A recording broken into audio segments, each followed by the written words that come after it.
Hola chicos, ¿cómo están? Buenos días. Yo estoy grabando su clase. Acá es de noche, pero bueno, vamos a grabar su clase del curso de inmunopatología. Y la clase que vamos a ver el día de hoy es de artritis reumatoide y artritis idiopática juvenil. Eh, la misma dinámica de la clase pasada, espero que la puedan ver, que la puedan ver ahí en la comodidad de su casa. Si hay alguna duda, se pueden poner en contacto conmigo.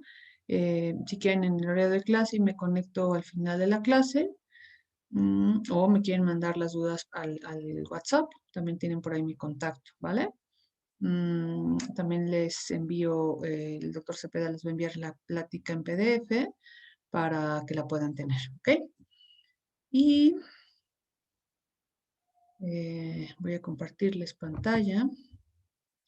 Entonces vamos a hablar de artritis reumatoide primero y después artritis idiopática juvenil, ¿vale?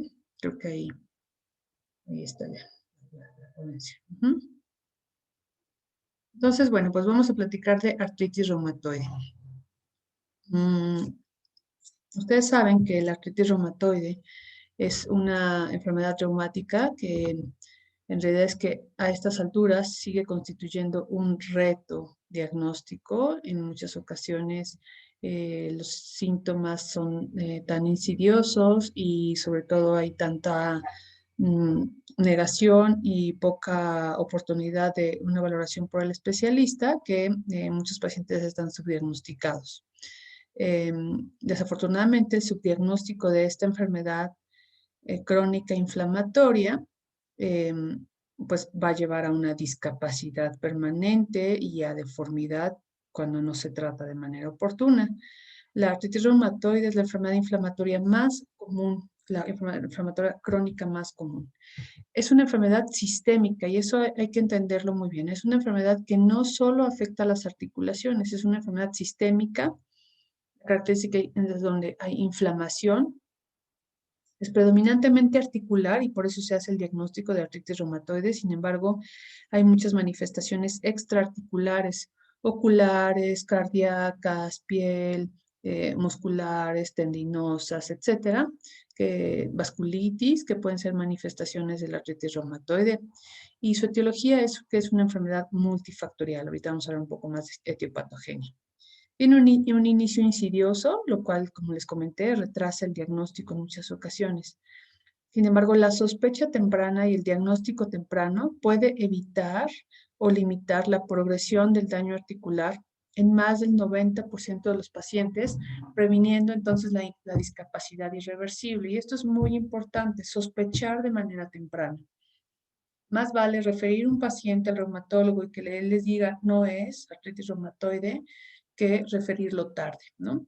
O bien referirlo temprano, sospechar de manera temprana y si no tenemos los criterios que nos concluyan que sí es una artritis reumatoide, mantener ese paciente en vigilancia para, en caso de que sí se desarrolle la enfermedad, diagnosticarla de manera oportuna. Entonces, siempre hay que sospecharla cuando tenemos datos. Ahorita vamos a ver la clínica y no perder de vista la posibilidad de una artritis reumatoide. Se caracteriza por una sinovitis persistente, esto es, la membrana sinovial está inflamada de manera persistente. Se caracteriza también porque es una enfermedad autoinmune. En la artritis reumatoide está muy clara la participación de anticuerpos, como el factor reumatoide y como los anticuerpos antipeptídeos ciclinado cíclico. Y cuando esta autoinmunidad y cuando esta sinovitis persistente y cuando la elevación de citocinas de manera persistente no se frena, a lo que nos va a llevar es a erosión, ¿ok? Y entonces deformidad. Algo interesante es que la artritis reumatoide puede retrasarse en el diagnóstico antes de acudir a un reumatólogo hasta 3 años, ¿no? O sea, una persona que inicia con síntomas puede tardar hasta 3 años, y eso en países incluso de primer mundo, en que tenga daños articulares severos y otras complicaciones, ¿no? Y entonces a veces se tardan todo ese tiempo en llegar al reumatólogo. Entonces, esto pues refleja una falta de educación y falta de concientización acerca de este grupo de enfermedades, las enfermedades reumáticas. Y el objetivo del tratamiento es alcanzar remisión o actividad leve en los primeros 6 meses, ¿ok? O sea, nosotros tenemos que ir tratando por metas, pero nuestra meta a 6 meses debe de ser alcanzar remisión o por lo menos un estado de lo más cercano a la remisión en cada paciente. El tratamiento y los objetivos del tratamiento son individualizados. ¿Qué pasa si no tratamos de manera oportuna a un paciente con artritis reumatoide? Pues que tiene un gran impacto en la calidad de vida del paciente, tiene una repercusión económica y social. Imagínense a una persona que tiene dolor todos los días de su vida, que tiene rigidez, que no se puede mover, que no se puede caminar, que le cuesta trabajo empezar su día y que si se va deformando tiene algunas dificultades o habilidades para trabajar. Si es una secretaria, a lo mejor tiene problemas para teclear. Si es un trabajador, no sé, de la industria que utilice las manos, va a tener dificultades, ¿no? Entonces, impacta realmente en la vida personal, social y económica, ¿no? Entonces, las principales características, ya les mencioné, es la cronicidad y la destrucción articular que pueden llevar a una discapacidad severa y también a mortalidad prematura. Sin embargo, las causas de mortalidad han cambiado a lo largo de los años. Afortunadamente, con los tratamientos para artritis reumatoide, la mortalidad por la enfermedad de manera directa ha disminuido y ahora la mayor tasa de mortalidad es por enfermedades cardiovasculares y también por infecciones. Ahorita vamos a hablar un poquito más. Entonces, se caracteriza la artritis por, primero, una poliartritis simétrica de pequeñas articulaciones, sobre todo en manos y pies. Recordar que cuando hacemos una exploración física de un paciente con sospecha de artritis, tomamos en cuenta cada una de las articulaciones como uno, ¿no? O sea, es la, cada metacarpo falángica cuenta como uno, cada interfalángica proximal, cada interfalángica distal, los codos, las muñecas, los hombros, etcétera. Entonces, habitualmente empieza, es una artritis que habitualmente empieza en articulaciones pequeñas, manos y pies. Sin embargo, no es obligatorio que tengan esto, ¿no? Hay muchos pacientes con artritis reumatoide que lo primero que tienen son artritis en rodillas, o artritis en cadera, tobillos, etcétera, ¿no? Mucho los hombros, cuello. Esta artritis, bueno, pues se refleja con un aumento en el líquido intraarticular con inflamación de la membrana sinovial y que si no se frena, esta proliferación de la membrana sinovial progresa, hay mayor liberación de citocinas, hay líquido, hay destrucción del cartílago y hay pues justo erosiones y deformidad, ¿no? Entonces, esta progresión de la enfermedad conduce a destrucción irreversible de las articulaciones, eh, ocasiona discapacidad y pues grandes costos para la sociedad. ¿En dónde se presenta? ¿Cuál es su epidemiología? Es una enfermedad que tiene una distribución mundial. Hay una prevalencia mundial de 1.2% de la población mundial, con una incidencia de 6 a 10 casos por 100.000 habitantes y un pico de incidencia entre la cuarta y quinta década de la vida. Esto es en personas jóvenes, cuando están perdón, productiva económicamente.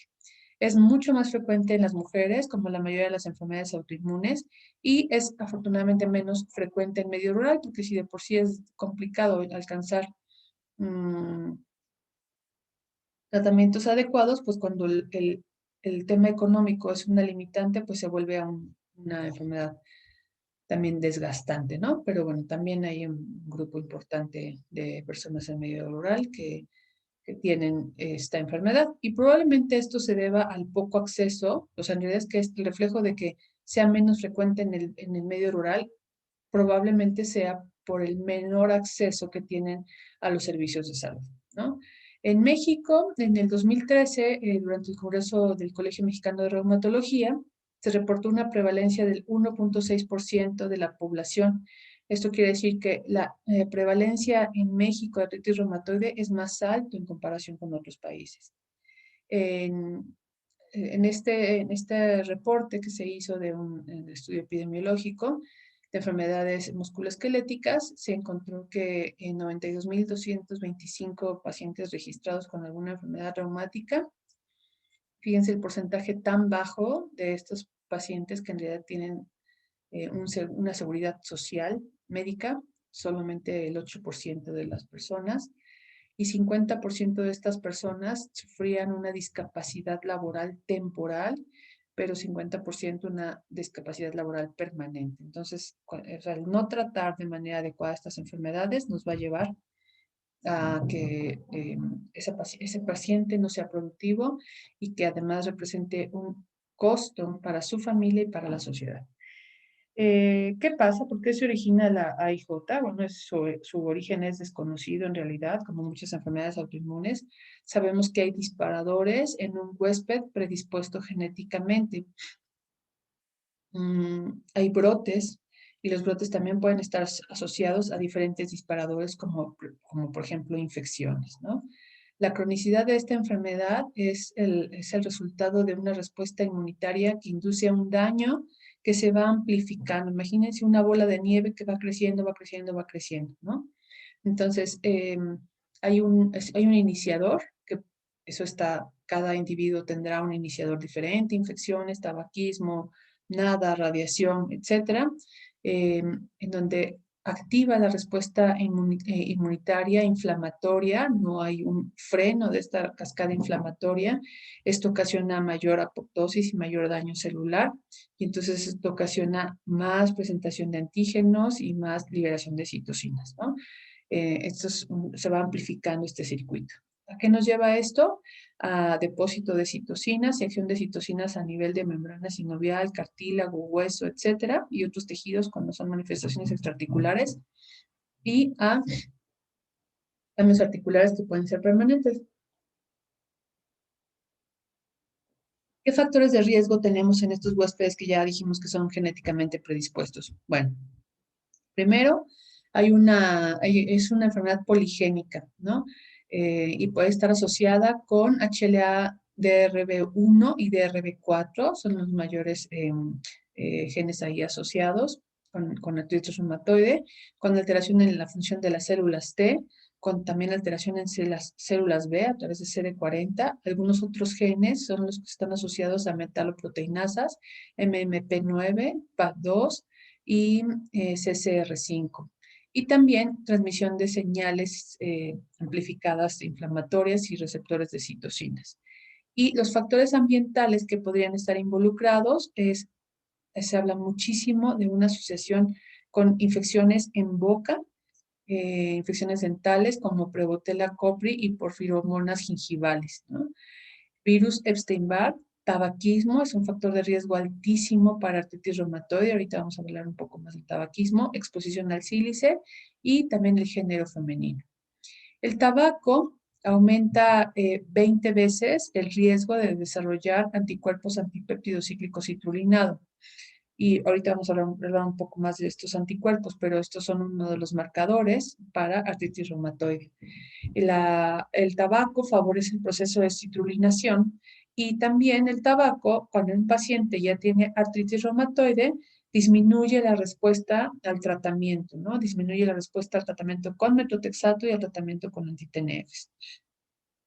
¿Qué es la citrulinación?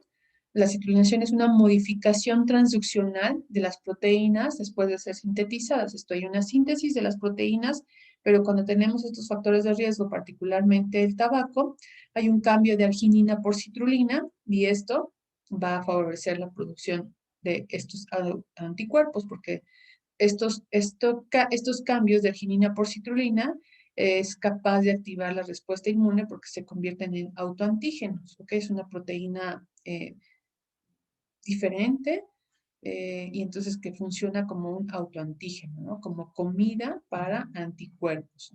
Entonces este antígeno va a provocar la producción de autoanticuerpos, que son los anticuerpos antipéptido cíclico citrulinado, anti-CCP, ¿ok? Entonces, bueno, eso es también un poco de la fisiopatología, el papel de la genética en un huésped genéticamente predispuesto con HLA-DRB1, DRB4 o DPB1. Hay primero un golpe, esto es HIT 1, hay un golpe y entonces esto nos va a favorecer la susceptibilidad para artritis reumatoide. Ese primer golpe podría frenarse y no desencadenar una enfermedad. Sin embargo, si esto amplifica la citrulinización y la producción de anticuerpos antipéptido cíclico citrulinado, nos va a llevar, si tenemos un segundo golpe, a una artritis temprana, ¿no? Y son las primeras manifestaciones cuando empiezan a elevarse los anticuerpos antipéptidos y glicositolinado, idealmente menores de 1 año de evolución. Pero cuando tenemos este daño es permanente, estos factores que predisponen a la enfermedad están de manera persistente, inflamando y produciendo la activación de la inflamatoria, entonces nos va a llevar a enfermedad grave o bien al cuadro de enfermedad leve que podría responder o no responder al tratamiento, y aquí también son diferentes factores de riesgo para responder o no responder al tratamiento. ¿Cuáles son los mayores factores de riesgo? Tabaquismo y el tiempo de evolución de la enfermedad, ¿no? Además de biomarcadores como elevación de proteína C reactiva de manera persistentemente alta, sostenida, velocidad de segmentación o factor reumatoide también, pues nos llevan a una enfermedad mucho más activa. Entonces, esto es lo que pasa en artritis reumatoide. Hay un antígeno, un antígeno que es presentado a las células T a través del complejo mayor de histocompatibilidad, y entonces al activarse, al presentarse a células T, activa células T, produce citocinas proinflamatorias y también va a diferenciarse esta célula T, ¿no? En TH1, TH17, y esta célula T va a coestimular a la célula B, y a su vez esta célula B va a irse hacia diferenciación de células plasmáticas, y las células plasmáticas sabemos que una de las tareas es producir autoanticuerpos, ¿no? O bueno, en este caso autoanticuerpos, la célula plasmática produce anticuerpos, en el caso de artritis reumatoide, autoanticuerpos. ¿De qué tipo? Anticuerpos antipéptidos cíclicos citrulinado, que van a tener este antígeno, ¿no? Por este cambio en la citrulinización. La célula T también va a activar a los macrófagos, también van a liberar citocinas, y esta activación de macrófagos también va a hacer la formación de complejos inmunes unidos a macrófagos, va a activar el complemento, y también a través de la producción de factor reumatoide por las células plasmáticas, pues va a haber una unión del factor reumatoide, que ustedes saben que es un anticuerpo, con otro anticuerpo, contra otro anticuerpo, y esto pues es un inmunocomplejo, ¿no? Que finalmente va a ir a depositarse a un blanco, y este blanco va a ser el condrocito, va a ser la membrana sinovial, y también estas citocinas proinflamatorias y RANK van a actuar a nivel del osteoclasto, ¿no? Y van a producir erosión del hueso, ¿ok? Entonces, esto es a grandes rasgos lo que pasa en la fisiopatología de artritis reumatoide. Primero se forma un panus, que es imagínense, un engrosamiento de la membrana sinovial, hipertrofia de la capa íntima de la membrana sinovial, hay angiogénesis de la capa subíntima con células proinflamatorias, en el cartílago hay destrucción mediada por citocinas, en el hueso ya vimos que hay una activación del osteoclasto por citocinas, y en la cavidad sinovial, adentro de la cavidad sinovial, pues hay líquido, ¿no? Hay el derrame del líquido, ¿no? Sinovial, con proteínas proinflamatorias y metaloproteinasas, etcétera. Entonces, ¿cuál es la presentación clínica del paciente con artritis reumatoide? Bueno, inicialmente, pues son asintomáticos en los estadios o fases A, B y C. Es asintomático, un huésped que es genéticamente predispuesto, no tiene síntomas, que se expone a factores ambientales, tampoco tiene síntomas, pero que mientras se va desarrollando autoinmunidad, al estar expuesto a estos factores, está ya probablemente formándose el daño a nivel de membrana sinovial, de cartílago, etcétera, sin que tenga todavía síntomas, hasta la fase D, en donde hay síntomas que pueden ser de manera insidiosos, dolor, a lo mejor ya rigidez, ¿no? Sensación de tumefacción, que todavía no es muy clara y que no acuden mucho con el paciente, con el médico, perdón.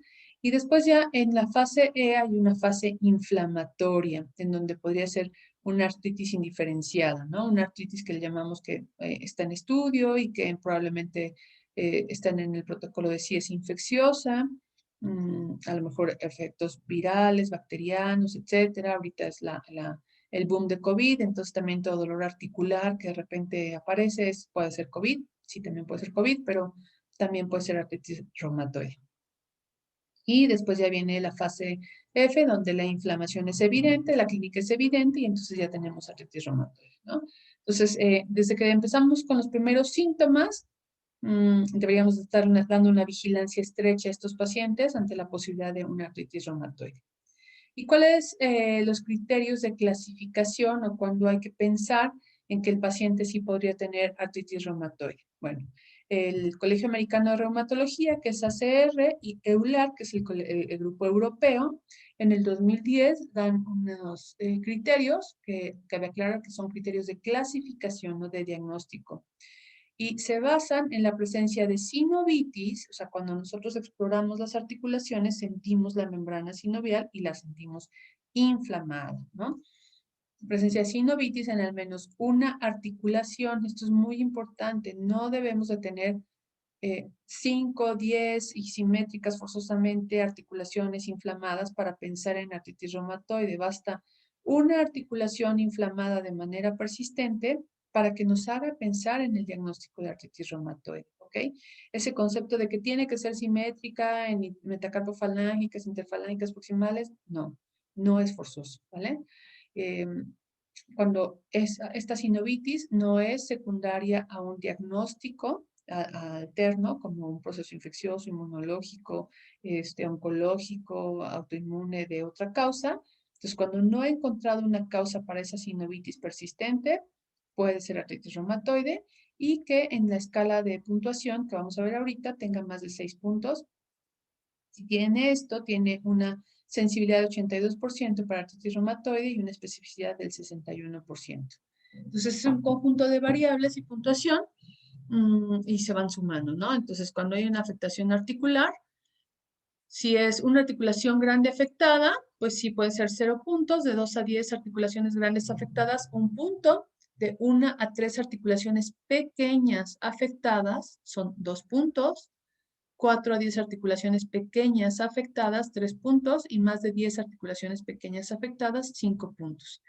Y aquí, ojo, ¿no? Entonces, afecta más articulaciones pequeñas, a diferencia de otras causas de artritis, ¿no? Como por ejemplo la osteoartritis, que sabemos que es un proceso degenerativo del adulto, en donde afecta más rodillas o cadera, ¿no? O la artritis de la fiebre reumática, que sabemos que es una artritis eh, saltatoria de grandes y medianas articulaciones, ¿ok? A la artritis reumatoide le gustan más las articulaciones pequeñas, pero también puede afectar articulaciones grandes.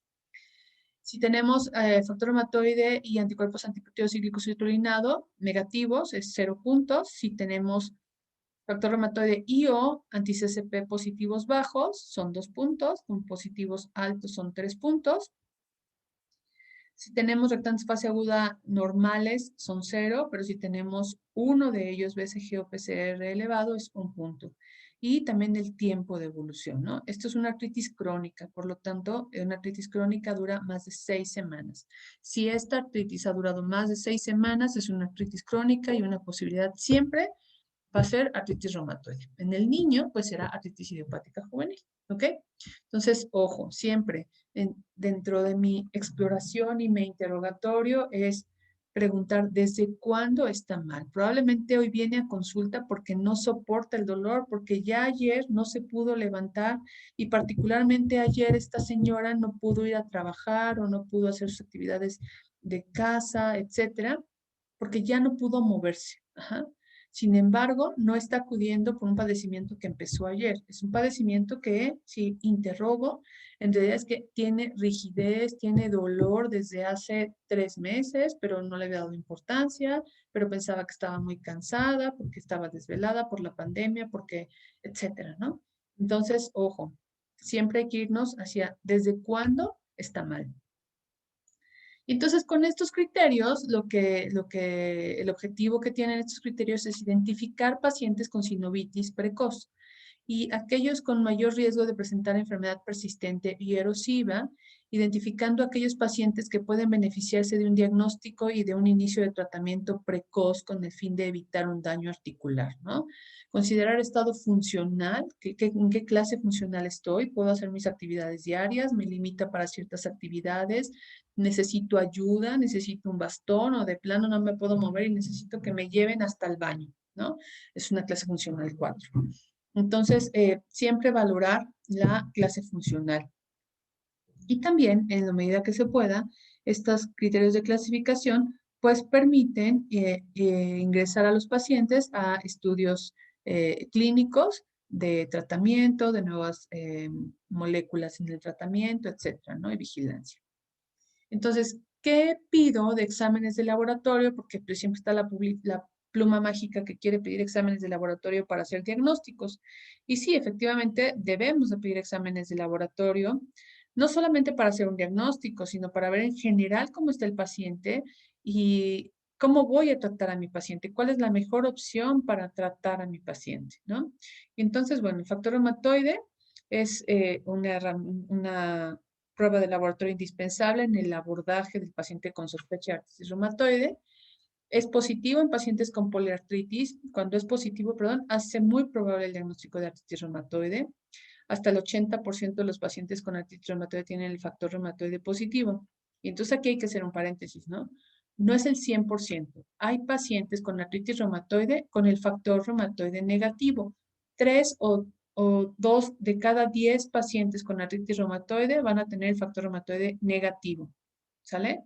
Entonces, cuando ustedes reciban una prueba de factor reumatoide negativo, no descarten, si su clínica les dice que va hacia artritis reumatoide, no descarten el diagnóstico. Probablemente es un diagnóstico más difícil, pero no se descarta, ¿no? Pueden aparecer antes incluso que los síntomas del factor reumatoide positivo, pero hasta un 5% de la población sana es positiva, ¿no? Y este factor reumatoide aumenta con la edad. Esto es, si ustedes le toman factor reumatoide a sus abuelos, probablemente los tengan altos y ellos estén como sin nada o con osteoartritis y como tienen osteoartritis y factor reumatoide positivo, le hace a alguien el diagnóstico de artritis reumatoide, ¿no? Y un diagnóstico erróneo. Entonces, ojo.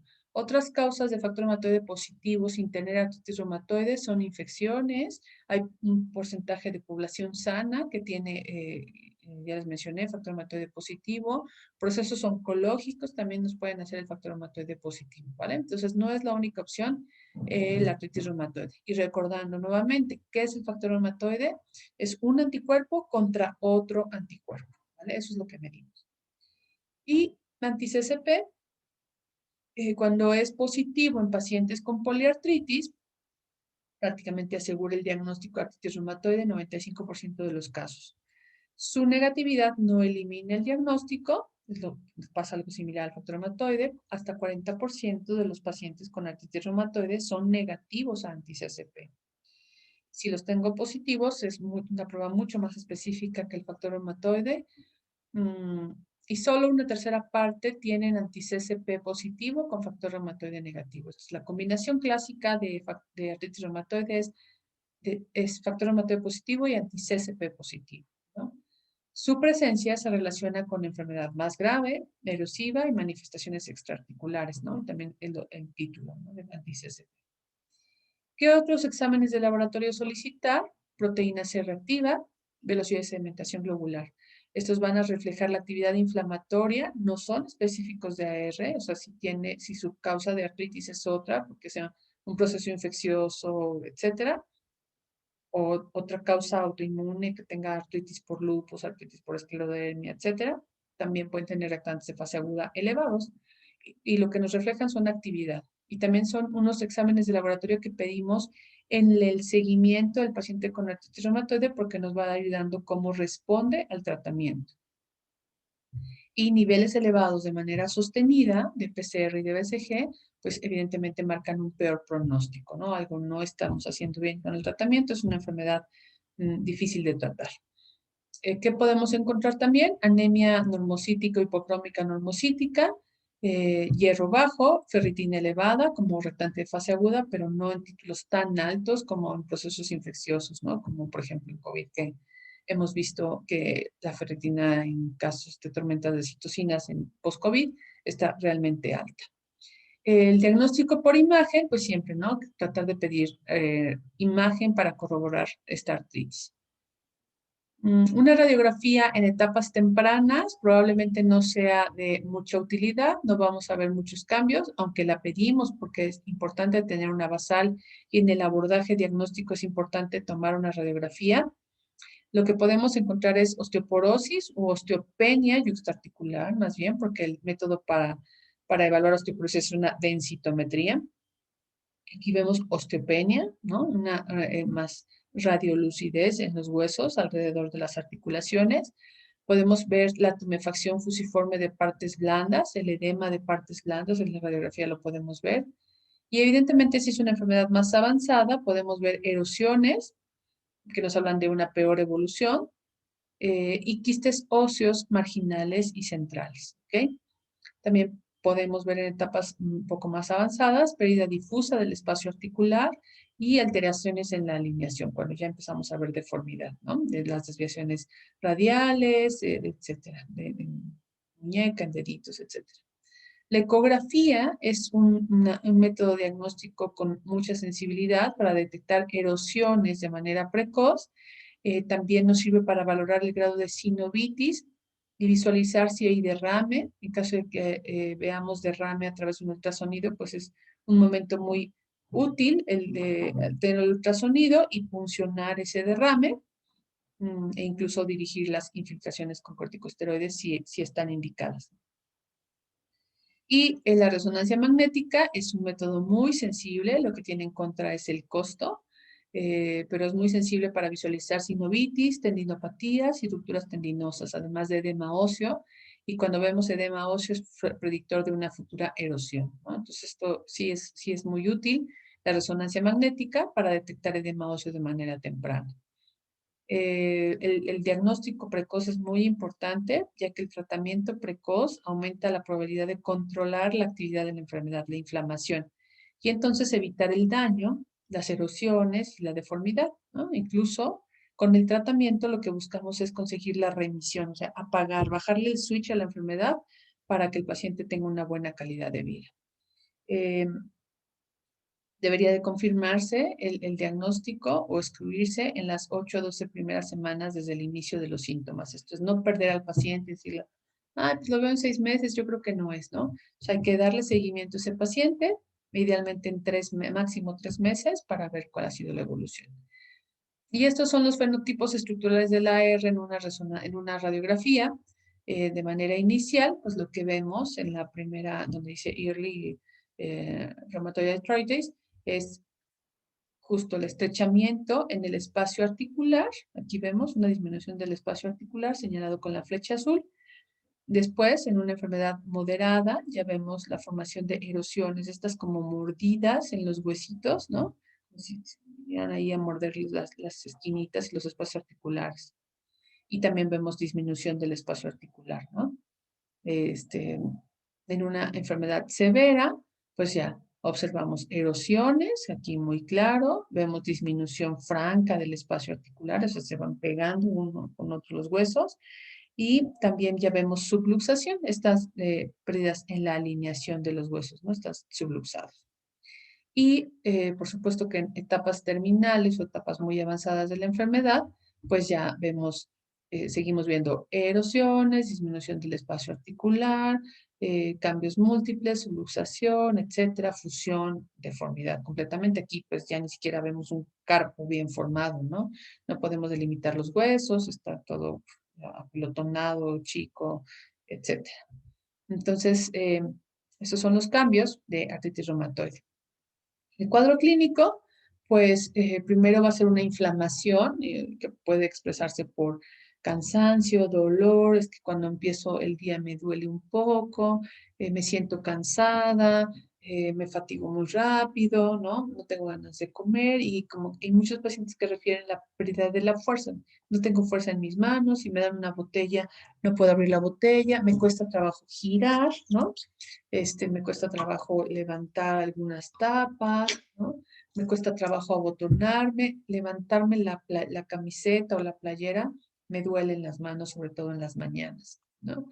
Eh, Sobre todo afecta articulaciones diartroidales, vainas tendinosas, hay tendinitis, es que me duele el antebrazo, me duelen en los dedos, ¿no?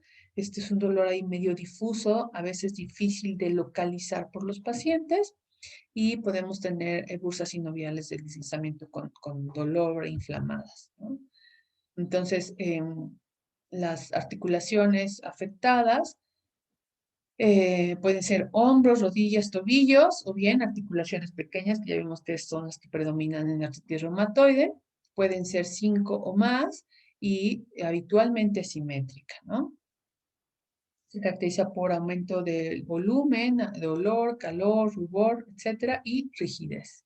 Entonces esto, ¿no? Esto pasa, tienen rigidez, pérdida del movimiento, es que lo siento muy tieso y me cuesta trabajo cómo hacer esto, doctora, me cuesta trabajo, lo siento muy tieso, muy duro, entumidos también, es el término que refieren mucho los pacientes, ¿no? Este, que sienten como bolitas, que les punza, ¿no? Que sienten calor y les duelen las manos, ¿no? También lo puede pasar con articulaciones del pie, con rodillas, pueden tener dolor en el talón, ¿no? Sienten que me quemo, siento que me comprime mucho el pie y pueden tener, por supuesto, nódulos o lesiones de vasculitis o exantemas, ¿no? Rash en diferentes localizaciones. Y esto, pues, evidentemente es una enfermedad avanzada con deformidad, la típica imagen de deformidad en cuello de cisne, no sé, como si estuvieran viendo un cisne, unas interfalángicas distales, y también la deformidad en Boutonniere, ¿no? Que es la hiperextensión de las interfalángicas proximales con flexión también de metacarpofalángicas. Deformidad en ojal del pulgar, estos están así y tienen una desviación cubital, ¿no? De los deditos de la mano. Entonces, esta es una etapa tardía. Si son observadores y andan por la calle, van a ver muchos pacientes que pueden tener este tipo de deformidades. Evidentemente son enfermos que no recibieron un tratamiento temprano. Ojo con las manifestaciones extraarticulares, motivo de que el manejo sea multidisciplinario y que cuando interrogamos a un paciente con artritis reumatoide o la sospecha, debemos de interrogar todos los órganos y sistemas. Podemos tener alteraciones del sistema nervioso central, podemos tener fiebres, podemos tener neumonitis, fibrosis pulmonar, derrames pleurales, podemos tener alteraciones hepáticas, hepatitis asociadas a la artritis reumatoide, dolor en músculos, dolor en tendones, nódulos reumatoideos, que son estos nódulos subcutáneos, vasculitis, formación de ateromas, manifestaciones oculares también son muy frecuentes, ¿no? Todo paciente con artritis reumatoide debe tener una interconsulta con el oftalmólogo por lo menos una vez al año. También por el riesgo de epiescleritis, uveitis, etc. Y entonces, bueno, ¿cómo hacemos el diagnóstico? Es con signos clínicos de sospecha, pido exámenes de laboratorio, reactantes de fase aguda, velocidad de imitación globular, proteína C reactiva, factor reumatoide, anti-CCP. Si están disponibles las imágenes, pues imagen, ultrasonido es muy útil y así hago el diagnóstico de artritis reumatoide. Si hago el diagnóstico de artritis reumatoide, estoy ya educando al paciente en buen apego al tratamiento, en nutrición, en ejercicio, en actividad, etcétera. Es una decisión compartida el inicio del tratamiento, es una decisión que debemos de platicar y debe ser un compromiso de ambas partes para tratar a un paciente así. Hay que buscar comorbilidades si tiene obesidad, hipertensión, diabetes, infecciones asociadas, VIH, hepatitis B, etcétera, ¿no? Y se habla de ventana de oportunidad cuando el diagnóstico se establece, sobre todo de manera temprana, en donde podemos cambiar un poco el pronóstico si instauramos un tratamiento temprano. Hay que revisar también la seguridad de administrar ciertos fármacos, si el hígado está sano, el riñón está sano, cómo está la biometría hemática, si hay serologías para hepatitis B y C que hagan evidente que hay esta infección, si hay datos de enfermedad pulmonar, enfermedad embarazo, etcétera, ¿no? O consumo de alcohol, también eso es importante por el tema del tratamiento. Y en algunos pacientes, bueno, utilizamos en la mayoría de los pacientes con diagnóstico de artritis reumatoide, la piedra angular en el tratamiento será metotrexato, metotrexato, y podemos utilizar una terapia puente con corticosteroides en dosis baja, en lo que tenemos efecto real del metotrexato, que es el tratamiento inicial. Algunos tratamientos alternativos es leflunomida y sulfasalacina, ¿ok? Y aquí preguntarnos, después de por lo menos 8 semanas de tratamiento, ¿hay remisión o voy en camino a mi remisión? ¿Sí o no? Si es no, hay que cambiar el tratamiento, ¿vale? Entonces, el objetivo del tratamiento es disminuir la actividad de la enfermedad y retrasar o prevenir el daño de las articulaciones. Entonces, dependerá el tratamiento que yo inicie de qué tan activa está la enfermedad, cuánto tiempo tiene de evolución, el número de articulaciones inflamadas, limitadas, etcétera, si hay comorbilidades asociadas, en qué etapa del tratamiento estoy, si estoy en un tratamiento inicial, si estoy en una recaída, si estoy en una falla al tratamiento, ¿no? Las preferencias del paciente, prefiero tomármelo de manera semanal, prefiero tomarme, a mí deme pastillas todas las que quiere, pero no me dé nada inyectado, o deme algo que más o menos pueda ser salteado cada 14 días, cada semana, porque me cuesta mucho trabajo el apego. Entonces, eso es importante, ver las preferencias del paciente y ver la presencia de factores pronósticos adversos, ¿no? Siempre hay que vigilar los pronósticos adversos. El tratamiento no farmacológico es súper importante. ¿Qué le decimos a los pacientes, particularmente en los niños? Es 50% es el tratamiento médico, farmacológico, y 50% es familia, rehabilitación, nutrición, ejercicio, etcétera. Entonces hay que educar al paciente para que conozca su enfermedad, ¿no? Al enemigo hay que conocerlo. Entonces hay que conocer la enfermedad para poder tratarlo, porque además es una enfermedad que llega para quedarse, ¿no? Si a alguien le diagnostican artritis reumatoide, es una etiqueta para toda la vida. Entonces, uno, hay que estar seguro del diagnóstico, y dos, cuando estamos seguros del diagnóstico, hay que comprometernos a aprender de la enfermedad. Hay que hacer intervenciones psicosociales, hay que evitar el estrés, pero no de que, ay, no, como tengo artritis reumatoide, no puedo hacer el examen de inmunopatología, o no puedo ir a mi guardia, o no, tengo que tener una consideración especial, ¿no? O sea, tiene que llevar su día a día. Los objetivos del tratamiento actual del paciente con artritis reumatoide es que tenga una calidad de vida normal. Entonces, puede hacer guardias, puede ser estudiante, puede ser residente, puede ser abogado, puede ser diputado, puede ser lo que sea, ¿no? Este, trabajador, chofer, costurera, carnicero, lo que quieran ser. El objetivo es que el paciente se sienta bien y que pueda hacer sus actividades habituales, ¿no? Evitar la bipedestación prolongada y estática o estar sentados 5 horas escuchando clases aburridas. Entonces, no, o sea, hay que estarnos moviendo, hay que estar activando las articulaciones, hay que estar movilizando diferentes grupos musculares para mejorar posturas, etcétera, ¿no? Hay que dar consejo nutricional y asesoramiento dietético para una mejor nutrición y mantener un peso ideal. Ajá, o sea, el ejercicio siempre, nada de que como tengo artritis, me dijeron que no puedo hacer ejercicio. Es una gran mentira, ¿vale? Todos deben de hacer ejercicio, el que les guste, el que les convenga, por lo menos 30 minutos al día de actividad física. Dejar de fumar. Ya vimos que el tabaquismo se asocia con mayor actividad de la enfermedad, resistencia al tratamiento y complicaciones cardiovasculares, además, que es la primera causa de muerte del paciente con artritis reumatoide. Intervenciones para reducir también riesgos de enfermedades cardiovasculares, osteoporosis, también hay que evitarlo, hay que hacer la vigilancia de osteoporosis y hay que vacunar al paciente con artritis reumatoide. Entonces, todo paciente con artritis reumatoide debe de vacunarse contra influenza, contra neumococo. Si es mayor de 50 años, debe vacunarse contra herpes zóster. Si viene la vacuna contra COVID y está con metotrexato o está con tratamiento y tiene artritis reumatoide, hay que vacunarse contra COVID, ¿vale? Entonces, no hay una excusa para no vacunarse. Ujú. Nada de que mi médico me dijo que mejor vacunas ahorita, no. Eso ya pasó, ¿sale? Eso era hace 10 años, y mucho más. Pero ahorita es favorecer la vacunación y así evitamos las complicaciones infecciosas, sobre todo en el paciente que va a estar en terapia inmunosupresora por largo tiempo. Entonces, el tratamiento, pues sí, el farmacológico debe ser precoz, debe ser agresivo, siempre AINES de manera inicial, ¿no? El AINE que les guste, que les acomode, que se sepan la dosis, el camino que se sepan de los AINES, conociendo eventos adversos de cada AINES, conociendo si es un paciente que tiene además falla renal, pues tengo que ser mucho más cauta con la dosis y con el tiempo de exposición a AINES.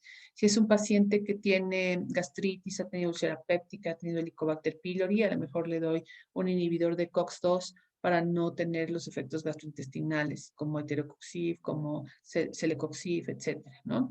Entonces, siempre tratar de utilizar el óptimo para cada paciente. Los AINES solo van a controlar el dolor y también son la primera línea de antiinflamatorios. Es una buena terapia, pero no como tratamiento único. Y los corticosteroides nos sirven ahora como un puente, así le llamamos, como terapia puente, en lo que el efecto del tratamiento inmunosupresor con FARNES, con metotrexato, sulfasalacina, leflunomida, o con terapia biológica, es posible, y podamos retirar estos corticosteroides, ¿no? Entonces, los objetivos del tratamiento deben de ser mm, reducir comorbilidades y no tener inflamación, no tener articulaciones sensibles o con edema, no evitar la progresión radiológica, esto se logra con las terapias biológicas, tener una calidad de vida normal, función normal, que es un paciente que participa normalmente en sus actividades sociales y ocupacionales, que su esperanza de vida sea normal, ¿no? Si todo esto lo tenemos, vamos por buen camino, continuamos con el mismo tratamiento. Si no lo tenemos y tenemos algunos factores de mal pronóstico, entonces, ojo, o agrego otro fármaco modificador de la enfermedad o me voy hacia una terapia biológica, ¿ok? Entonces, siempre hay que estar planteando esto, este ejercicio de voy bien o no voy bien, me falló, tengo factores de riesgo ahora, debe de ser en cada consulta, ¿ok? Eh, entonces, considerar terapia biológica cuando así sea necesario. Las terapias biológicas son terapias que bloquean específicamente citocinas que están elevadas en artritis reumatoide, como podrían, los primeros fueron las terapias que bloqueaban factores de necrosis tumoral alfa, los famosos anti-TNF. Y con eso en realidad es que se controló y se alcanzó remisión de muchas enfermedades, muchas artritis reumatoides que no lograban remisión con metotrexato solo o con algunos otros fármacos. Después hay otras terapias como antiinterleucina 1, antiinterleucina 6, antiinterleucina 17. Ya tenemos inhibidores de JAK y STAT, ¿no? Que, como terapias para artritis reumatoide, que han realmente revolucionado el tratamiento de artritis reumatoide. ¿Cómo medimos actividad de la enfermedad? De la enfermedad hay escalas y hay puntuaciones para medir la actividad de la enfermedad en cada consulta. Idealmente se debe de hacer. Se hace contando las articulaciones dolorosas, las articulaciones inflamadas, una velocidad de sedimentación globular, marcándolo en una escala del 0 al 100, y una valoración global del paciente en su estado de salud, cómo se siente el paciente en una escala análoga visual. Él le pone una calificación del 0 al 100, cómo está. Entonces se hace una puntuación que nos da un DAS, así se llama, el índice de actividad de la enfermedad, y con esto vamos viendo si el DAS mejora en cada consulta y demás, ¿no? Diagnósticos diferenciales. Cuando es un adulto y hay deformidad y hay dolor, un diagnóstico diferencial importante es la osteoartritis. Recordar que la osteoartritis es una enfermedad más de un adulto mayor. El dolor es un dolor mecánico, no un dolor inflamatorio. Aquí llamamos dolor mecánico y dolor inflamatorio. El dolor inflamatorio de la artritis reumatoide es el que ya les mencioné mucho. Es en la mañana me duele, estoy en reposo y me empiezo a mover y me duele. Hay inflamación, hay manifestaciones sistémicas. Reposo y se calma el dolor un poco, pero después del reposo, uy, otra vez, ¿no? Entonces tengo que calentar, tengo que empezar a moverme poco a poco para que se me vaya quitando el dolor. Y el dolor mecánico es al contrario, es un dolor que despierto con toda la energía, no me duele nada, poco a poco voy caminando, voy flexionando las rodillas, subo escaleras, me muevo mucho y me empiezan a doler las articulaciones, me duelen desencadenadas después de una actividad, ¿no? Entonces es un dolor mecánico, no hay manifestaciones sistémicas, no hay tantos datos inflamatorios, etcétera. Es un dolor mecánico mucho más característico de osteoartritis o de problemas ortopédicos, que también son diagnósticos diferenciales, particularmente para caderas, rodillas, ¿no? Tobillos.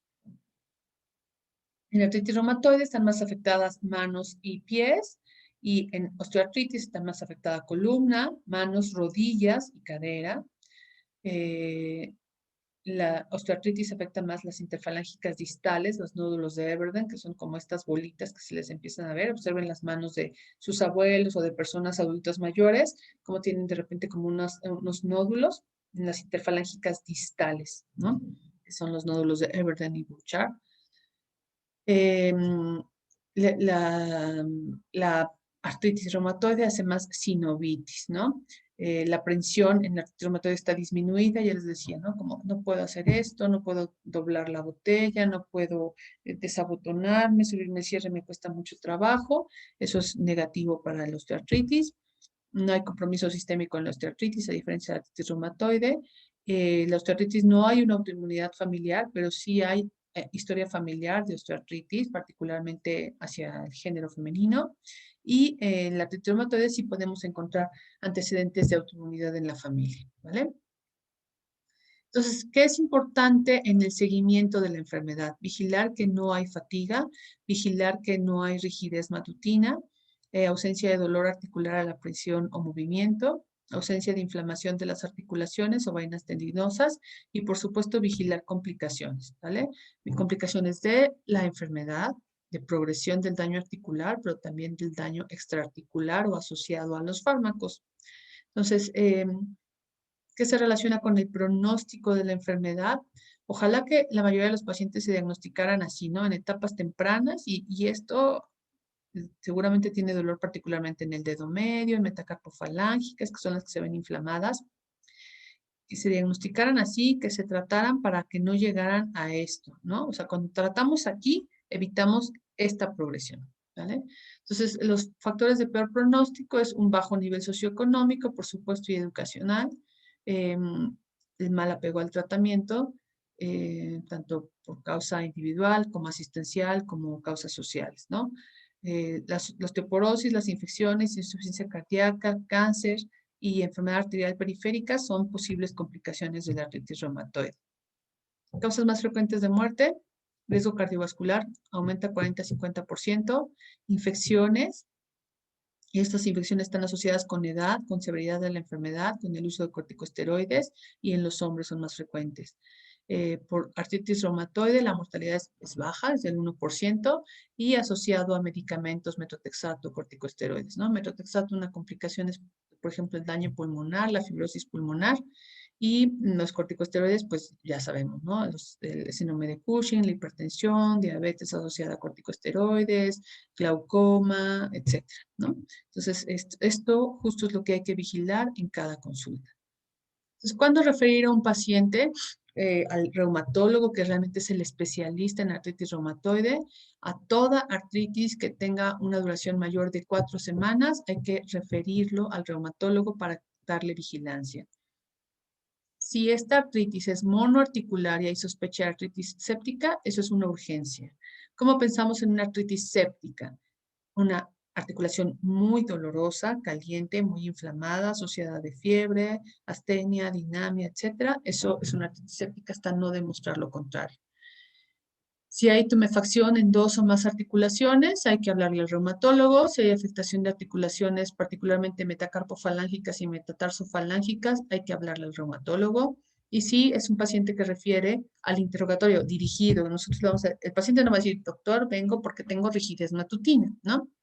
Sino nosotros en el interrogatorio, oiga, cómo amanece, cómo despierta en el día, eh, le cuesta trabajo empezar a moverse, se siente la palabra que ustedes quieran, robot, como tieso, como que no ha calentado, ¿no? Y son datos de rigidez matutina. Entonces, pues este es el tema de artritis reumatoide.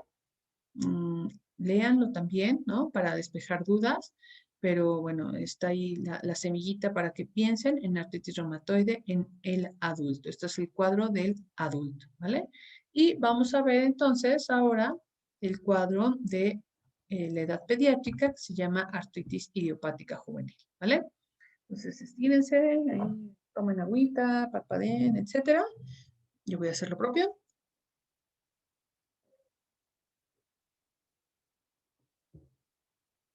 ¿vale? Y seguimos con artritis idiopática juvenil.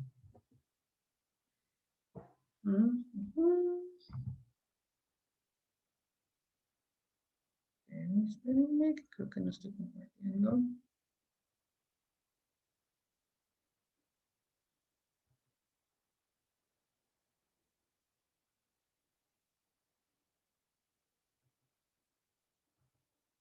Ujú. Ahí está. Ahí estoy compartiendo artritis idiopática juvenil. ¿Cierto? Ujú. Entonces, ahorita estamos, entonces vamos a pasar al cuadro de la infancia, ¿ok? Y esta es gran diferencia. En el adulto le llamamos artritis reumatoide. En el niño le llamamos artritis idiopática juvenil, ¿vale? Algunas referencias viejas, antes del 97, están como artritis reumatoide juvenil, artritis crónica juvenil. El término correcto actual es artritis idiopática juvenil desde 1997. Este término viene, los americanos decían artritis crónica, los europeos decían artritis reumatoide, etcétera. Entonces, para unificar criterios en el mundo, vino una Liga Internacional contra el Reumatismo, que es ILAR, y entonces dijo el término para todo el mundo será artritis idiopática juvenil. Y al decir el título, pues ya estamos diciendo la posible etiología, que en realidad es que no sabemos la causa, ¿vale? Y juvenil es la artritis que hasta los criterios de 1997 se consideraba antes de los 16 años y que en las clasificaciones que se propondrán, bueno, que ya están propuestas, pero que se avalarán próximamente, está antes de los 20 años, ¿no? Entonces, empecemos por generar ese dolor articular. Fíjense que algo bien interesante, los que se vayan a dedicar a la pediatría o no, el médico de primer contacto y que vea consulta pediátrica, se sorprenderá que el 20% de la consulta pediátrica puede ser por dolor articular o musculoesquelético. Entonces, ojo, ¿vale? Hay que saber abordar al paciente pediátrico con dolor articular y musculoesquelético. 90% de los niños experimentan en algún momento de su vida antes de los 5 años dolor articular. Y este dolor articular, afortunadamente, en la mayoría de los pacientes será pasajero, será benigno, será autolimitado o asociados a traumas o alteraciones ahí en el crecimiento, posturales, ortopédicos, etcétera. También asociados a infecciones respiratorias, gastrointestinales. Está muy mal eh, usado el término de dolor de crecimiento. A lo mejor alguno de ustedes lo tuvo, que de pequeño le dolían las articulaciones o le dolían las extremidades inferiores y lo que les dijo la comadre, la vecina, la madrina, el tío o el médico con el que los llevaron es que, no se preocupen, están creciendo, ¿no? Cuando ni siquiera se relacionaba con una etapa de aumento en la velocidad de crecimiento, como, o sea, en el paciente pediátrico hay dos periodos de crecimiento longitudinal muy acelerado, que es en el lactante, el primer año de vida sobre todo, y en el adolescente, el pico de crecimiento. Entonces, resulta que es el niño de 7 años, que además es chaparrito y que le duelen las articulaciones, y dicen es que está creciendo y el niño ni siquiera ha crecido, ¿no? Entonces, no hay ninguna lógica en que llamarles dolores de crecimiento, ¿ok? No existe de manera adecuada ese término. El término correcto es dolor nocturno idiopático y eso es una condición benigna, pero que hay que saber identificar, ¿vale? Entonces, cuando ustedes vean un paciente con dolor articular y es pediátrico, ojo, hay que hacer un buen interrogatorio, exploración para poder irnos hacia qué camino es el que debo de tomar para hacer un diagnóstico temprano. Las limitantes para hacer un diagnóstico temprano en artritis idiopática juvenil es primero que ay, ¿a poco los niños tienen reumas, no? Entonces, que solo existe fiebre reumática, cuando afortunadamente ya es un diagnóstico que vemos con muy poca frecuencia. Y otro gran ahí limitante es que deben de tener un comportamiento similar a la artritis reumatoide del adulto, entonces que los tratan pues erróneamente. Hay que reconocer que la artritis hepática juvenil es una entidad específica de la infancia con una evolución y pronóstico completamente diferente. Y esto retrasa la referencia con el especialista y esto lleva también a un abuso de corticosteroides de una manera exagerada. Cuando a un niño le duele una articulación, hay que creerle y hay que valorarlo. No hay que, entonces, tomarle la etiqueta de dolor de crecimiento. Hay que descartar procesos infecciosos, no todo es fiebre reumática, no todo es porque es muy travieso y se pegó, sí hay que buscar estas causas de trauma y de ortopedia, pero si es un dolor persistente, pues no es que se esté pegando a cada rato, ¿no? No hay que pedirle pruebas si no las vamos a saber interpretar, como el famoso perfil reumático. Hay que instalar un tratamiento adecuado, de acuerdo al paciente, por peso, por necesidades, por si tiene manifestaciones sistémicas o no. Y finalmente quedarnos con el diagnóstico de artritis idiopática juvenil, si así lo necesitan. Entonces, ¿qué problemas en el preescolar podemos encontrar en un paciente con artritis? La exploración en el lactante puede ser difícil, sobre todo cuando no estamos familiarizados a hacerla. Es importante observar la movilidad de las articulaciones. Es importante ver eh, si hay alguna limitante en una habilidad. O sea, por ejemplo, este niño que tomaba su biberón, a lo mejor deja de hacerlo, o justo cuando le dan el biberón, como le duelen las articulaciones de la mano, llora, o ya no quiere comer, no porque no le guste la leche, sino porque no puede tomar su biberón. O en un niño que ya está gateando y que empezaba a gatear, ahora deja de gatear porque no puede apoyar sus manos, porque despierta dolor el apoyar sus manos, ¿no? O porque no puede flexionar la muñeca para poder gatear, o no puede apoyar las rodillas para poder gatear. Entonces es importante la observación de la movilidad, ya que en los pacientes pediátricos muchas veces pueden manifestar dolor y o impotencia funcional antes de inflamación, antes de que sea completamente evidente la inflamación. También es importante, artritis crónica es aquella, al igual que del adulto, más de 6 semanas de evolución. Entonces, en todo paciente que tenga artritis, y esto quiere decir inflamación de las articulaciones, no solo dolor, inflamación de articulaciones, el primer diagnóstico a pensar es artritis idiopática juvenil. También podrán ser algunas infecciones crónicas como tuberculosis, hongos, brucelosis, etcétera, pero el diagnóstico a pensar es artritis idiopática juvenil. Ahora también sabemos enfermedades autoinflamatorias, metabólicas, oncológicas, ¿no? Pero ojo.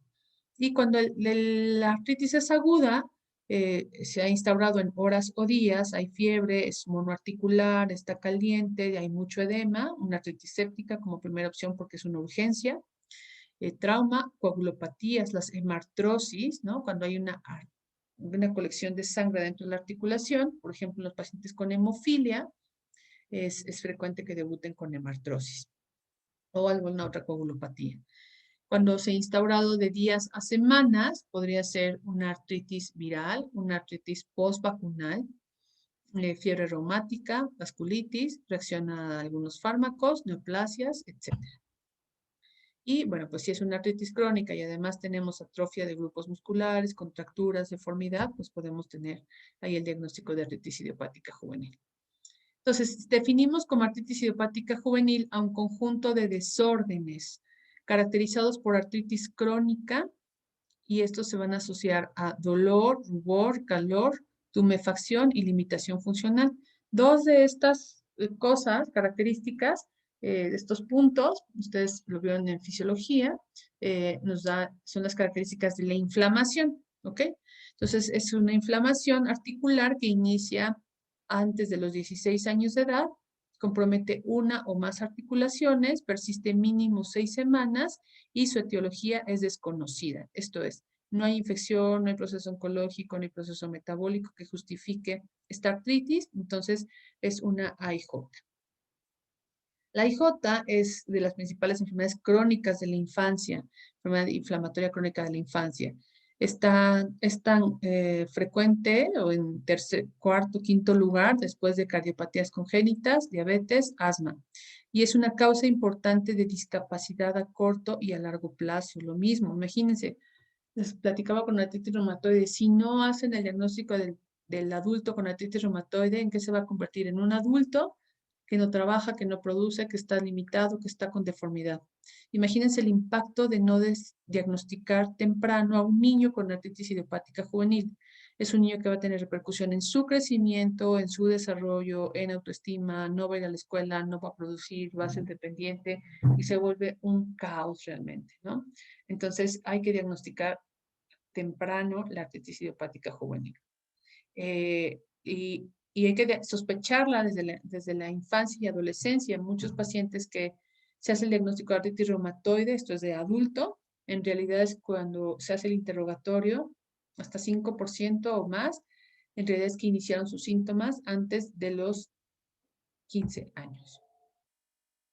Entonces, es la principal enfermedad reumática que vemos en la infancia. Los reumatólogos pediatras lo que más vemos en realidad es artritis idiopática juvenil, más que algunas otras enfermedades. Su incidencia varía de manera importante de acuerdo a la zona geográfica. Mm, hay una incidencia de 1 a 22 casos por 100.000 habitantes, una prevalencia desde 8 hasta 150 por 100.000 habitantes. Esto es un ejemplo, en Reino Unido se estima un número de pacientes con artritis idiopática juvenil de 150.000 niños, esto era para el 2005, bueno, pues la traducción en México podría ser sorprendente, ¿no? Podría ser, si hacemos estas equivalencias, estos no son datos oficiales, esto es un cálculo de, si tenemos esas equivalencias en la prevalencia y si considerábamos hasta el 2010, aquí tendríamos que actualizar con el censo del 2020, una población de pacientes o de niños menores de 14 años en México de 32.110.156, podría haber en México hasta 500.000 niños con AIJ. Entonces, bueno, ¿qué puede pasar con un paciente con AIJ cuando no se diagnostica y cuando no se trata? Pues esto justo, ¿no? Deformidad permanente, limitación, etcétera, ¿no? Esto implica disminución en su actividad escolar, laboral, etcétera, crecimiento, etcétera, ¿no? Entonces, la AIJ es una familia, ¿ok? Es un grupo de enfermedades. Yo siempre les digo, a ver, las enfermedades hay que primero definirlas, entender a qué pertenecen, de qué me están hablando, de una enfermedad infecciosa, inflamatoria, oncológica, metabólica, si es una enfermedad congénita, adquirida, ¿no? ¿A qué grupo pertenece? Entonces, la artritis idiopática juvenil es una enfermedad adquirida. No nací con artritis idiopática juvenil. Adquiero la enfermedad en un huésped genéticamente predispuesto con factores de riesgo y pertenece a una familia. Y en esta familia todos son diferentes, ¿no? Entonces, la artritis idiopática juvenil tiene 7 diferentes maneras de presentarse. Está la artritis sistémica, la artritis oligoarticular, que es la que es menos de 4 articulaciones afectadas, y esta oligoarticular puede ser persistente, toda la vida son 4 o menos articulaciones afectadas, u oligoarticular extendida, que empieza como 4 articulaciones o menos afectadas, y después de 6 meses se agregan otras articulaciones. Eso se llama oligoarticular extendida, y que también podrían llamarle poliarticular, ¿no? Poliarticular, que puede ser factor reumatoide positivo o factor reumatoide negativo. Las artritis psoriásicas, que pues son artritis asociadas a psoriasis. La artritis relacionada a entesitis. Si ustedes recuerdan, la entesitis es la inflamación en los sitios de inserción de tendones y ligamentos en el hueso, ¿no? Pues el ejemplo más clásico es la inserción del tendón de Aquiles en el calcáneo. Y las otras artritis o artritis indiferenciadas, ¿no? Entonces, estas son 7 grupos. Si ustedes les llegan a preguntar, la clasificación de A y J es esto, por hilar, es esto, son 7 tipos diferentes. En el mundo, ¿cuál es la AIJ? ¿Cuál es el tipo de AIJ más frecuente? La oligoarticular. Esto es, la que afecta menos 4 o menos articulaciones, ¿ok? Entonces, esto lo pueden revisar. Ya hay muchas revisiones actuales, por supuesto, de AIJ. Este de Lancet de 2017 es una revisión muy bonita porque es muy sencilla, muy clara de las 7 diferentes formas de presentarse la artritis con los diferentes fenotipos, ¿no? Cómo se comporta cada una de ellas. Está la artritis sistémica, que es la artritis que justo su nombre lo dice, sistémica, tiene manifestaciones sistémicas. Puede haber en todo el sistema, en todos los órganos y sistemas. Se caracteriza porque habitualmente tienen fiebre, tienen exantema, tienen inflamación articular, pueden tener hepatomegalia, esplenomegalia, adenopatías, pueden tener serositis. Y todos esos síntomas y signos en un niño también son síntomas compatibles con cáncer. Entonces, Hay que hacer el abordaje, descartar procesos oncológicos para poder empezar el tratamiento de AIJ sistémica. Las formas oligoarticulares son aquellas que ya les comenté, son menos de 4 articulaciones inflamadas. Vean el porcentaje, hasta el 56% de las artritis en el mundo son oligoarticulares y habitualmente empiezan en una etapa temprana de la infancia, en menores de 4 años, de los 2 a los 4 años. La artritis con factor reumatoide positivo. Se me cayó medio. Factor reumatoide positivo, que solamente son, lo que también les comentaba, en el niño, las artritis con factor reumatoide positivo no son más del 10%. Ajá. El niño solamente 1, máximo 2 de cada 10 niños con AIJ van a tener el factor reumatoide positivo, a diferencia del adulto, que recuerdan, la artritis reumatoide es factor reumatoide positivo en más del 70% de los pacientes. Habitualmente cuando tenemos un paciente con artritis poliarticular, factor reumatoide positivo, es la forma más parecida a la del adulto. Entonces son adolescentes habitualmente o etapa de infancia tardía, escolares o adolescentes que tienen artritis en articulaciones de la mano con factor reumatoide positivo. Pueden ser también factor reumatoide negativo, las poliarticulares. Aquí tenemos 2 picos de distribución de entre los 2 y los 4 años y después otro pico entre los 6 y los 12 años.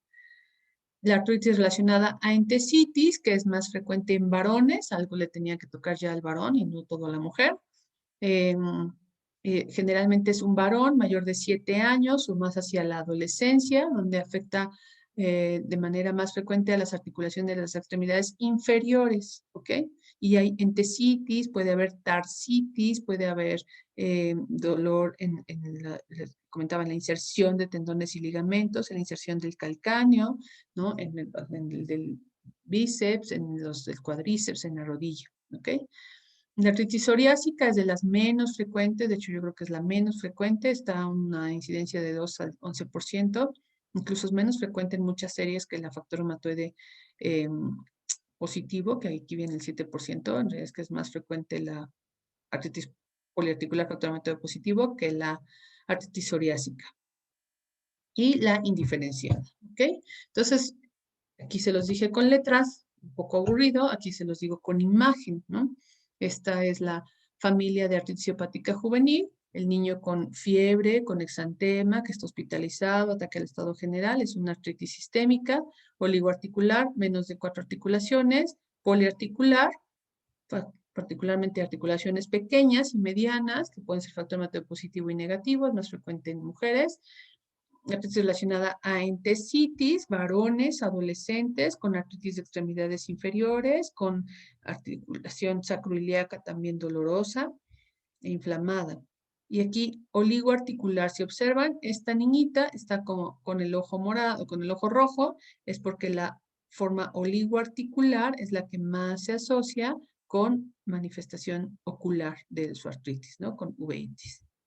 Entonces, estas a lo largo de la evolución de la enfermedad, a lo largo de los años, una artritis que diagnosticamos como oligoarticular, a lo mejor a lo largo de los años puede evolucionar hacia una forma poliarticular o artritis de entesitis o artritis psoriásica, entonces hay que darle seguimiento a este paciente con artritis para el tratamiento, evidentemente, pero porque además es una enfermedad que poco a poco se va manifestando. Entonces, esta es la artritis oligoarticular, que ya les decía que en el mundo es la más frecuente. Un porcentaje alto, hasta un 50% puede ser una artritis monoarticular, con inicio temprano, antes de los 6 años, generalmente por niñas pequeñas. Asimétrica y habitualmente le gustan las articulaciones de extremidades inferiores, rodillas, tobillos y cadera. Habitualmente tienen el riesgo de uveitis, sobre todo si tienen anticuerpos antinucleares positivos. Los anticuerpos antinucleares se toman en todos los pacientes con artritis, no para el diagnóstico, sino para clasificar el riesgo de uveitis, ¿ok? Entonces, anticuerpos antinucleares positivos en una artritis oligoarticular tiene más riesgo de manifestación ocular. Entonces, aunque no tenga síntomas oculares, hay que mandarla con el oftalmólogo por el riesgo de desarrollar uveitis. 50% de estas formas oligoarticulares desarrollarán una forma extendida y 30% lo harán a los 2 años, ¿no? Factores de riesgo para que esta artritis sea extendida es que afecte cadera, muñecas, manos, que sea simétrica, que tenga BCG persistentemente alta y ANAS positivos bueno, pues esos son factores de peor pronóstico.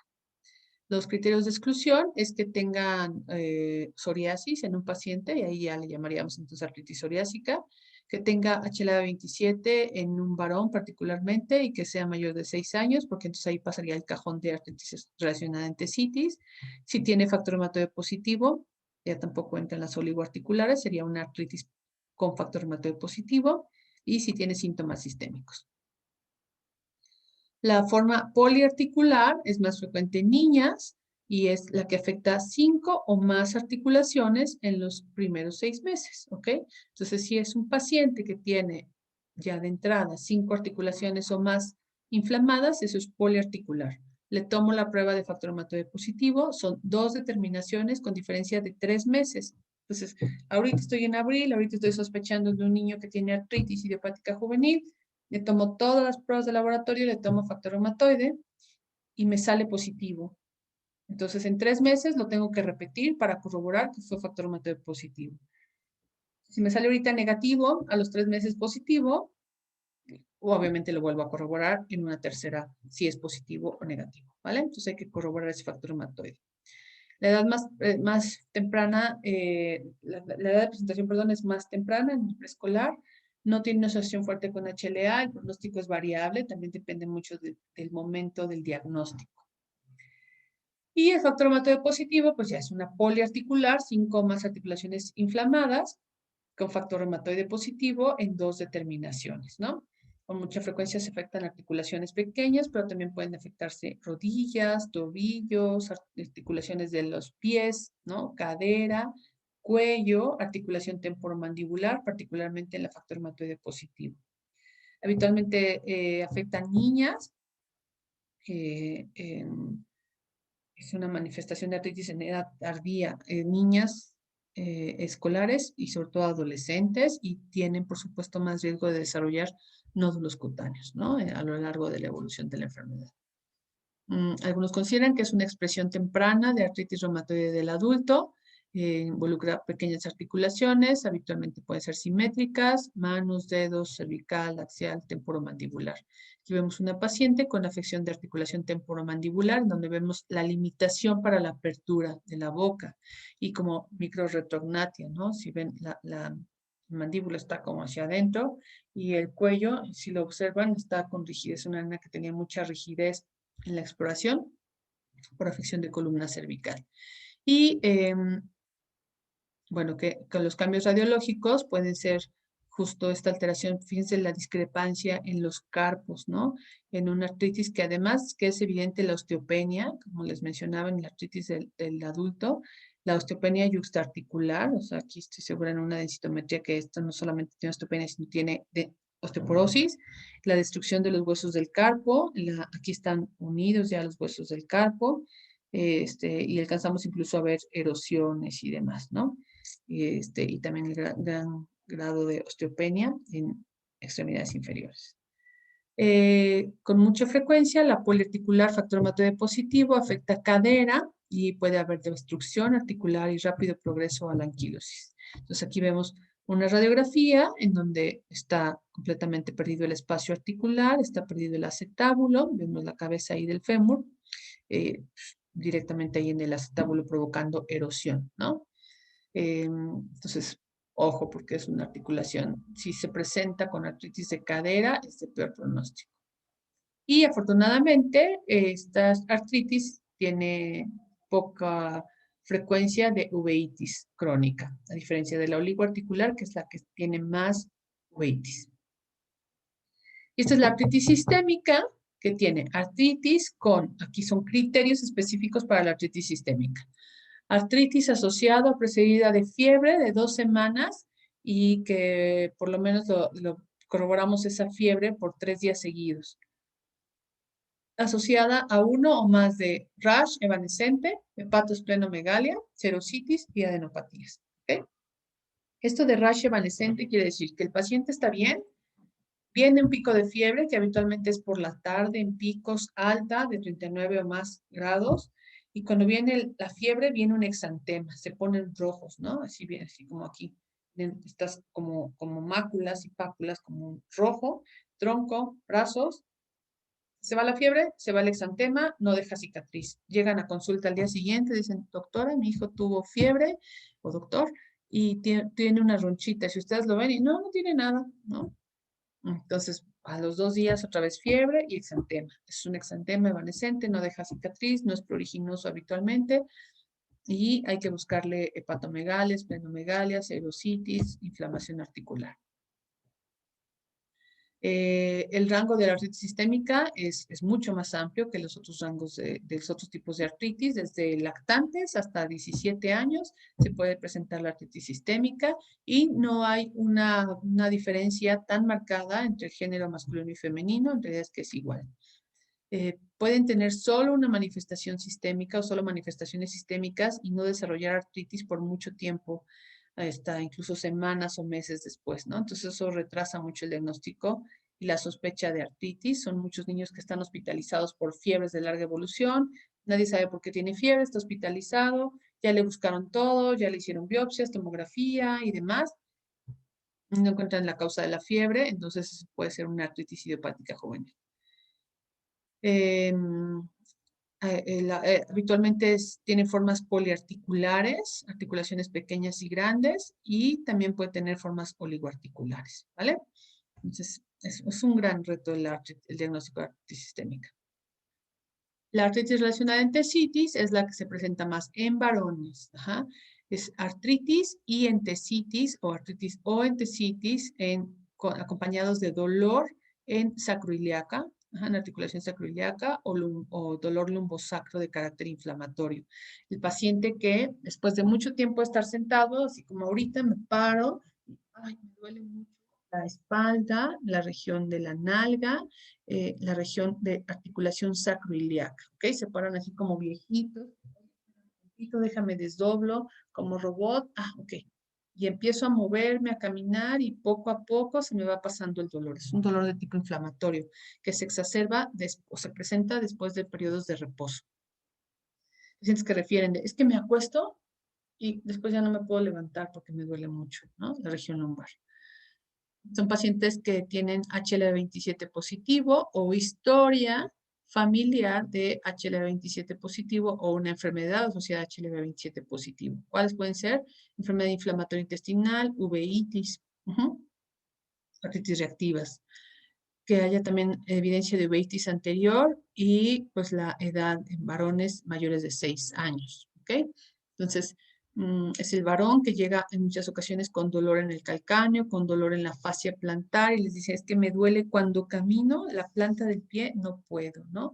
O llegan caminando como patitos espinados, así, sin apoyar el talón, porque tienen mucho entesitis y tienen mucho dolor en el calcáneo. Pueden tener tarsitis y entonces el tarso verse hinchado, inflamado, ya no les quedan los zapatos. Artritis de rodillas, artritis de tobillos o artritis de cadera. Esos son los puntos en donde exploramos la entesitis, en tendón de Aquiles, calcáneo y fascia plantar en la cabeza de los metatarsianos. Y es un paciente que puede evolucionar a espondiloartropatía axial. Esto es de afección de columna y sacroiliaca, y aquí vemos pues la afección de articulación sacroiliaca que es evidente, una sacroilitis. Esta es la articulación sacroiliaca. Ajá. Ustedes hace muy poquito tomaron anatomía, entonces saben perfecto anatomía. Esta es la articulación sacroiliaca. Habitualmente estos pacientes tienen factor reumatoide negativo, por lo que les llaman mucho artritis seronegativas, asociación con HLA27 positiva y podemos tener cambios radiográficos, pero lo ideal es hacer una resonancia magnética temprana para identificar esta sacroilitis de manera temprana. ¿Cómo tratamos a estos pacientes? Pues dependerá el tipo de artritis, ¿no? Evidentemente no es el mismo tratamiento un paciente que tiene fiebre, patomegalia, esplenomegalia, manifestaciones sistémicas, que el paciente que tiene una artritis monoarticular, ¿no? Entonces dependerá también del grupo de edad, lactantes, adolescentes, si tiene fiebre o manifestaciones sistémicas, si tiene factores de riesgo, si hay deformidad, en qué estado de la enfermedad estamos, si ya tienes una enfermedad inicial o si es una enfermedad que ha progresado, el número de articulaciones afectadas, etc. El objetivo es algo que llamamos, un concepto actual que llamamos treat to target, ¿no? Tratar hacia un objetivo. Entonces, cada paciente tiene un objetivo: alcanzar remisión, quitar dolor, mejorar calidad de vida, ¿no? Siempre va a ser mejorar calidad de vida y siempre es buscar la remisión o lo más parecido a la remisión, ¿ok? El tratamiento debe ser intensivo de manera temprana para controlar mejor la enfermedad y el tratamiento debe ser personalizado. Sí es importante controlar dolor, controlar inflamación, limitar el daño, preservar la función. El controlar el dolor e inflamación es importante para los padres, también para nosotros, pero el objetivo del tratamiento para nosotros es verlo a largo plazo, ¿no? Mejorar calidad de vida. Ese paciente pequeño crezca igual que cualquier otra persona, que se desarrolle, que vaya a la escuela, que tenga una vida normal. Esto se logra con tratamiento farmacológico, no farmacológico, hay que ser pacientes, hay que educar, hay que ser disciplinados, hay que informar a los pacientes. Esta es la evolución de los pacientes con el tratamiento de los pacientes con AIJ, como en los años 60, en los años 50 pues se utilizaban corticosteroides, en los años 60 empezaron a utilizarse las sales de oro, que ya sabemos que eso ya no se usa, ¿no? Después cloroquina, hidroxicloroquina, que son fármacos que todavía se utilizan en adultos, en niños, en realidad es que no hay mucha evidencia de su utilidad para AIJ. Vinieron después penicilamina, azatioprina y ciclosporina, que también ya sabemos que no tienen mucha utilidad en AIJ. Y a partir de los 90 se utilizó el metotrexato y esto vino a cambiar la evolución de los pacientes con AIJ, particularmente el curso poliarticular. Pero a partir del año 2000, el uso de terapias biológicas que bloquean directamente citocinas, ¿no? Antifactor de necrosis tumoral alfa, después antiterlucina 1, que no está disponible en México, antiterlucina 6, que es el tocilizumab, rituximab. Para IJ todavía no hay mucha evidencia, pero sí para artritis reumatoide, el tratamiento con rituximab bloquea CD20, esto es bloquea linfocitos B. Al bloquear linfocitos B, bloquea células plasmáticas, y si bloquea células plasmáticas, bloquea autoanticuerpos, ¿ok? Entonces, por eso es un tratamiento para artritis reumatoide del adulto.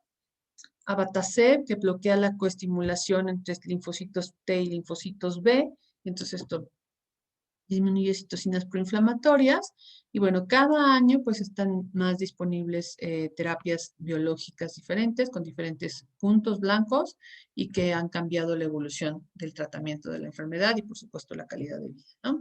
Entonces, hay que, la piedra angular inicial será primero AINES, Farmes con idealmente metotrexato, y si no responde o si tiene características para iniciar una terapia biológica inicial, pues hay que ir hacia conseguir la terapia biológica, ¿no? Hay un concepto que llamamos ventana de oportunidad, que es el tratamiento temprano, agresivo, que puede mejorar el pronóstico de estos pacientes con AIJ.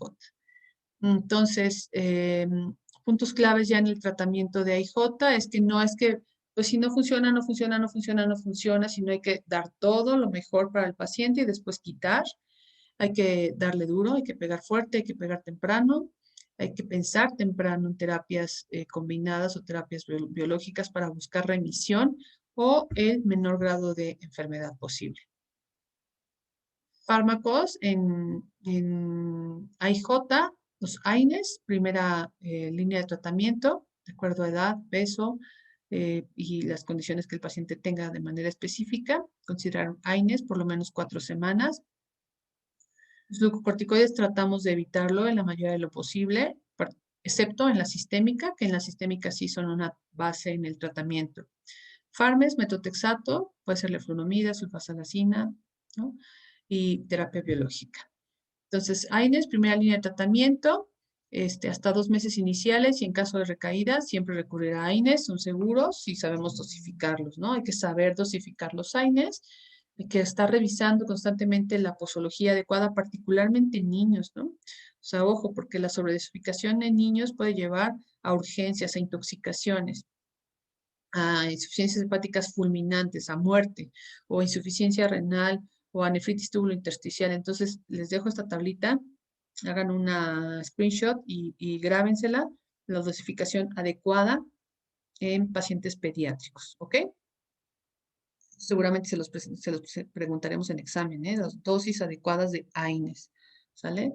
Tratamos de no utilizar ya tanto ácido acetil salicílico como antiinflamatorio, aunque es un buen antiinflamatorio. En realidad es que, pues, hay otros que son un poco más seguros en cuanto a manifestaciones gastrointestinales. Los ácidos acetil salicílicos tienen mucho riesgo de enfermedad gástrica, entonces de sangrado tubo digestivo, entonces tratamos de no utilizarlo tanto. En algunos casos se utiliza, en fiebre reumática, por ejemplo, este, bueno, pues, se puede utilizar, o cuando hay evidencia real documentada por un alergólogo que hay alergia a AINES como naproxeno, ibuprofeno, etcétera, pues habrá que elegir cuál es el mejor para el paciente, ¿no? Estos son inhibidores tanto de COX-1 como COX-2, pero también están los inhibidores de COX-2 específicos, que es etoricoxib, celecoxib, por ejemplo, ¿vale? Y los utilizamos en pediatría también. Glucocorticoides, tratamos de evitar los sistémicos, a menos que sea una artritis sistémica, que son la primera línea de tratamiento. Intraarticulares, súper indicados cuando sobre todo tenemos artritis oligoarticulares, ¿no? O sea, cuando solamente es una rodilla que está súper inflamada, hay que funcionar esa articulación, quitamos el líquido, liberamos dolor, y si ponemos esteroide intraarticular, la respuesta antiinflamatoria será súper localizada, ¿no? Entonces, eso es bueno. Siempre están indicados, no más de 3 infiltraciones al año. También puede tener complicaciones, necrosis, atrofia, infecciones, etcétera. Se puede infiltrar también la articulación temporomandibular y cualquier articulación en realidad que se podría infiltrar, ¿no? Esto es para que no lo hagan ustedes, la historia de una niña con una AIJ sistémica maltratada, aunque aquí la indicación era esteroide.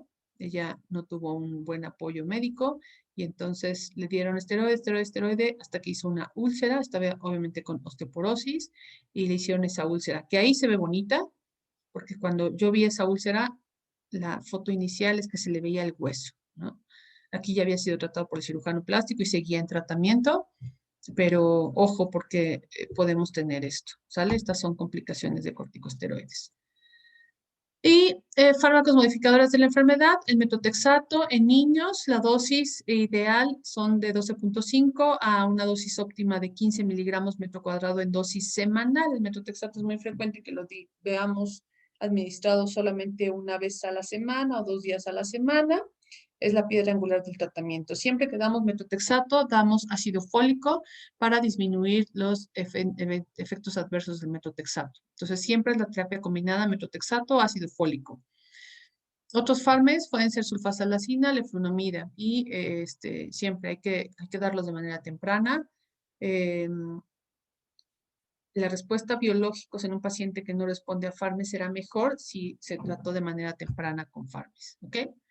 Y también se pueden combinar desde el inicio terapia biológica con fármacos, con metotrexato, si el paciente así lo requiere. Entonces, ya les decía, la terapia biológica pues bloquea citocinas específicas. Alguna podría bloquear esta coestimulación de células T con células B, como el abatacept. Y también aquí, ¿no? La activación de macrófagos con célula T. Podemos bloquear las células B con rituximab. Podemos bloquear interleucina 6 con tocilizumab. Podemos bloquear factor de necrosis tumoral alfa, que viene de los macrófagos y de los linfocitos T. Podemos bloquear interleucina 1, que es anakinra. Podemos bloquear, bueno, dentro de los anti-TNFs, infliximab, etanercept, adalimumab, certolizumab, golimumab, etc. ¿Vale? También podemos bloquear ya también JAK y STAT. Bueno, esto es lo que puede pasar en una AIJ cuando no la tratamos, pues toda la cascada inflamatoria, los inmunocomplejos, la activación del complemento, la liberación de citocinas, van a ir directo a condrocitos, osteoclastos, fibroblastos, proliferación de la membrana sinovial, destrucción de los condrocitos, destrucción del hueso, ¿vale? Y bueno, los biológicos, anti-TNF, como aprobados en pediatría, etanercept, adalimumab, abatacept, tocilizumab, también aprobado en pediatría, ¿vale? Para tratamiento de AIJ. Estas son las guías de tratamiento de AIJ. en 2011 del Colegio Americano de Reumatología y después se revisaron en el 2013 y hay otra revisión en el 2019, donde lo que me interesa que observen es que la primera base es AINES y ya después vienen FARMES o terapias biológicas, ¿no? Para cada forma de artritis hay una forma de tratar. Hay que considerar que el niño está creciendo, hay que vigilar peso, talla, nutrición, sueño, rehabilitación, integrarlo a la escuela, a las actividades físicas deportivas, vigilancia por el oftalmólogo, particularmente las oligoarticulares con ANAS positivos, niñas menores de 7 años tienen alto riesgo, aquí está, alto riesgo de tener uveitis, y entonces la revisión por el oftalmólogo será cada 3 a 4 meses. Entonces hay que ver todo el impacto que tienen actividades diarias, en actividades de autocuidado, nutrición, crecimiento, etcétera. Mandar a los niños a rehabilitación tanto como sea posible, tan temprano como sea posible. Eh, la pregunta del millón de los papás, ¿la IJ se puede curar? No hablamos de cura, hablamos de remisión y muchas artritis pueden entrar en remisión después de años de tratamiento. Esto es remisión, quiere decir que están apagadas y que incluso están libres de tratamiento, pero en vigilancia. Las que menos alcanzan remisión, pues son las factor reumatoide positivo poliarticulares. Las que más remisión alcanzan son las oligoarticulares. Pueden tener recaída y pueden requerir incluso artroplastías. ¿Okay? Entonces, en la infancia la artritis es de un tema serio, es una enfermedad crónica que puede ser devastadora. Hay que considerar inmunizaciones. Si les dije que en el adulto hay que vacunar, en el niño con mayor razón hay que asegurarnos que su cuadro de vacunación está completa. Hay que ver si tiene comorbilidades, evitar las comorbilidades, evitar osteopenia y osteoporosis, si lo tiene, tratarla. Hay que considerar que podemos tener falla ovárica, prematura, infertilidad, consideraciones psicosociales, bullying, etcétera, situación familiar. ¿Vale? Entonces, considerar un buen aporte de calcio, una buena nutrición por el tema de osteopenia y osteoporosis.